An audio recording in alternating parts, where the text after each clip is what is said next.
Assalamualaikum warahmatullahi wabarakatuh. Waalaikumsalam warahmatullahi wabarakatuh. Perkenalkan kami dari kelompok 2. Sebelumnya perkenalkan dulu.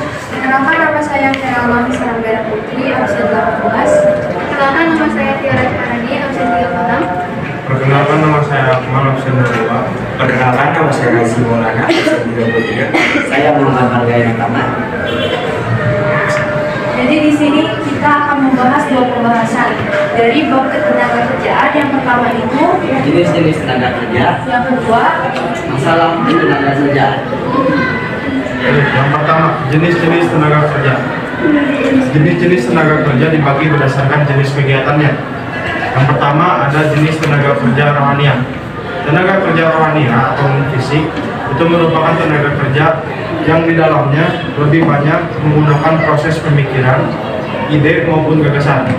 Contohnya seperti direktur, konsultan, dan manajer. Yang kedua itu ada tenaga kerja jasmania atau fisik. Tenaga kerja jasmania atau fisik ini adalah tenaga kerja yang menggunakan tenaga fisik di dalamnya. Contohnya itu adalah kerja pekerjaan bangunan, terus sopir angkutan umum dan penyapu jalan.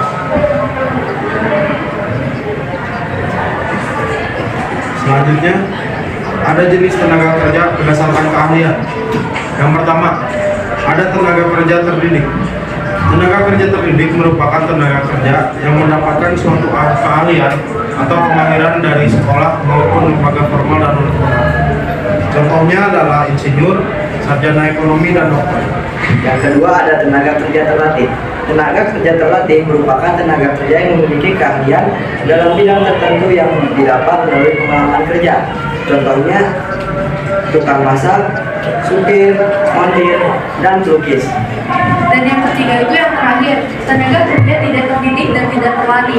Tenaga kerja yang tidak terdidik dan tidak terlatih adalah tenaga kerja yang hanya mengandalkan tenaga kerjanya saja atau tenaga kerja fisiknya saja. Contohnya kuli, guru angkut, guru pabrik, tukang beca, dan lain-lain. Selanjutnya ada sejumlah masalah ketenagakerjaan yang terdapat di Indonesia. Yang pertama, tingkat pengangguran yang tinggi. Pengangguran dapat didefinisikan sebagai orang yang masuk dalam angkatan kerja namun belum mendapatkan pekerjaan sedang mencari pekerjaan. Angkatan kerja sendiri didefinisikan sebagai penduduk yang telah memasuki usia kerja 15 sampai 64 tahun, baik yang sudah memiliki pekerjaan, sedang mencari pekerjaan, dan belum memperoleh pekerjaan.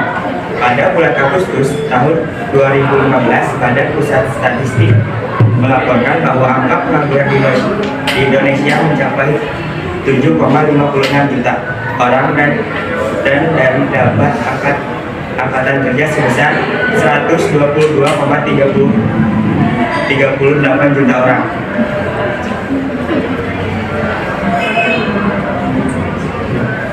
Selanjutnya ada jumlah angkatan kerja yang tinggi.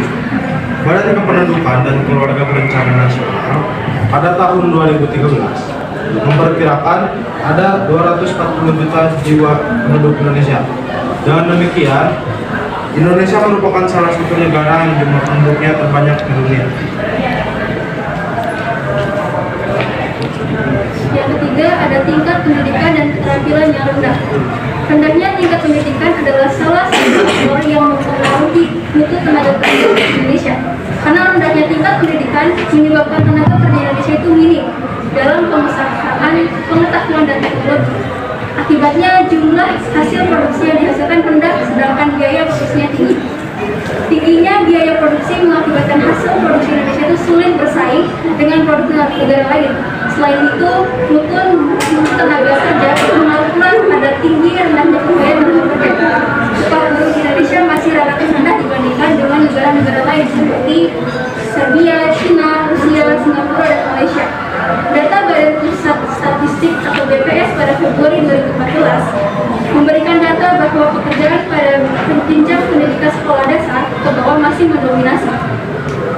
Adapun pekerja dengan produk pada jenjang pendidikan sekolah dasar ke bawah masih mendominasi, yaitu sekitar 55,3 juta orang atau 46,8%. mengikuti pendidikan SMP sebanyak 21,1 juta orang atau 17,82%. Adapun pekerja dengan pendidikan diploma sekitar 3,1 juta orang atau 2,62%, dan pekerja dengan pendidikan sarjana hanya sebesar 8,8 juta orang atau 7,49%. Hendaknya tingkat pendidikan angkatan kerja membatasi macam pekerjaan yang dapat dilakukan sehingga persaingan semakin ketat dan sulit.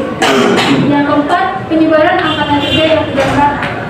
Di samping sumber daya manusia yang relatif rendah, sektor tenaga kerjaan di Indonesia juga dihadapkan kepada masalah penyebaran tenaga kerja yang tidak merata. Sebagian besar tenaga kerja di Indonesia berada di Pulau Jawa, sementara di daerah lain yang wilayah lebih luas masih kekurangan tenaga kerja, terutama untuk sektor pertanian, perkebunan, dan kehutanan.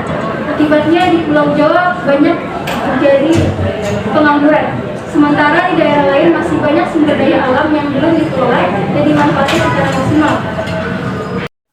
Perlindungan kesejahteraan tenaga kerja yang belum maksimal. Perlindungan kesejahteraan tenaga kerja di Indonesia belum maksimal. Hal ini dapat dilihat dari standar upah yang belum memenuhi kebutuhan masyarakat, kondisi tempat kerja yang buruk, dan ketidakadilan dalam dunia kerja. Maka kesejahteraan dan motivasi tenaga kerja akan menurun. Berikut beberapa faktor yang dapat mempengaruhi kesejahteraan tenaga kerja. Yang pertama, tingkat ekonomi masyarakat.